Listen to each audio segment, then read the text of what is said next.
Ever find yourself chasing after happiness? Like it's some kind of finish line. Yeah. I know I do.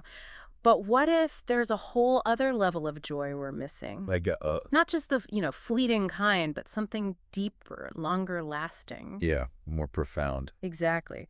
That's what we're diving into today in this deep dive. Right. It's a recent talk called A Higher Joy. Okay. It's from April's General Conference. Uh-huh.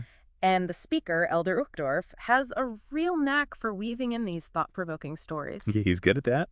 And for anyone who hasn't come across his talks before, he's really known for these inspiring messages about finding hope and joy even when things are tough.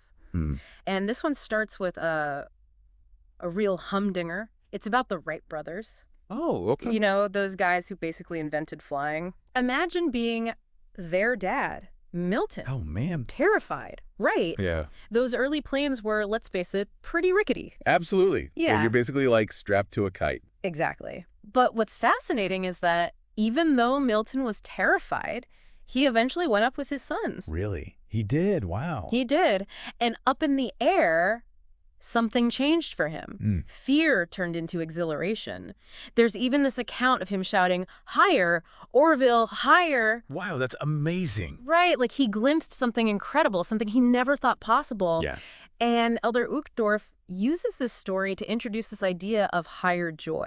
Okay. Not just the thrill of flying, but something even more profound. Uh-huh. He talks about how we all want to be happy, right? It's this basic human desire.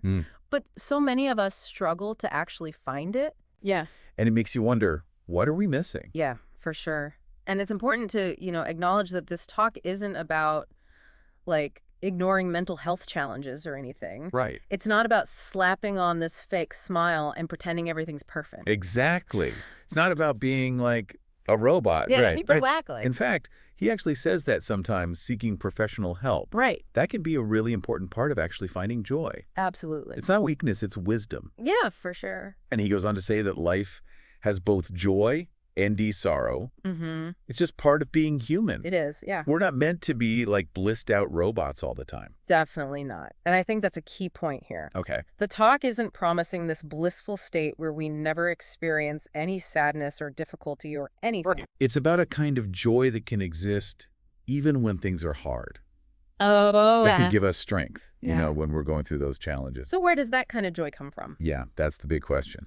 Well, Elder Uchtdorf connects it to following the teachings of Jesus Christ. Good. He talks about how a lot of earthly joys, as wonderful as they are, Yeah. can be kind of like fleeting and temporary. Like Yeah. you have that amazing meal, delicious, but it's gone in a few bites. Exactly, yeah. But the joy that he's talking about, the joy that Jesus offers, Right. he says it's different. It's connected to something eternal, something Yeah. that goes way beyond just our immediate circumstances. Huh.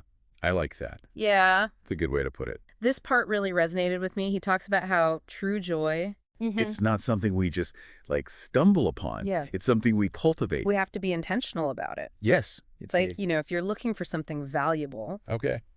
you're not just going to like trip over it. You have to actually be searching for it. It's like that saying, you find what you're looking for. If we're always focused on the negative, on what's wrong, Right. that's all we're going to see. Yeah, totally. So how do we actually do that? Yeah. How do we actually get better at finding that joy? Yeah, how do we shift our perspective? Yeah. Well, Elder Uchtdorf lays out a few powerful steps I think we can all kind of take. You okay? And he starts with a really powerful idea. It's drawing closer to God, Okay. which he illustrates with this incredible story from the New Testament. It's about this woman who had been suffering from this bleeding disorder for 12 years. Wow. 12 years. She had been to all these doctors, like it spent everything she had, Oh, wow. and nothing worked. Wow.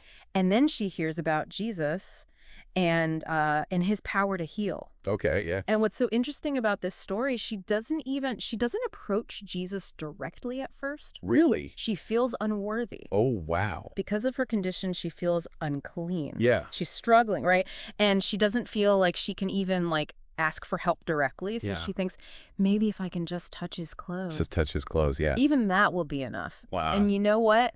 It is. Wow. The moment she reaches out in faith, she's healed. It's powerful, isn't it? It's so powerful. And I think it just shows that we don't have to be perfect to reach out to God. We don't have to have it all figured out. It's just that act of reaching out, seeking that connection. And we can all do that. We can all do that. No matter where we are. Exactly. Okay, so drawing closer to God. Yeah. Check, check. What's the next step towards cultivating this higher joy? Well, you know, he really emphasizes this thing, and it's so simple. Okay. But it's actively seeking out joy. Oh, okay. He even says we rarely find something we are not looking for. Right. That makes so much sense. Yeah. Like if we're constantly dwelling on the negative, if we're dwelling on what's wrong, that's what our minds are going to focus on. Yeah, totally. And it's like it becomes this self-fulfilling prophecy almost. It really does, yeah. But if we start looking for things to be joyful about, if we train our minds to notice the good, to notice those silver linings, Yes. it becomes less this like elusive feeling and more of a like daily practice. Yes, exactly. Yeah. And then that leads to the final thing that he talks about. Okay. Which is this beautiful connection between giving joy and finding it.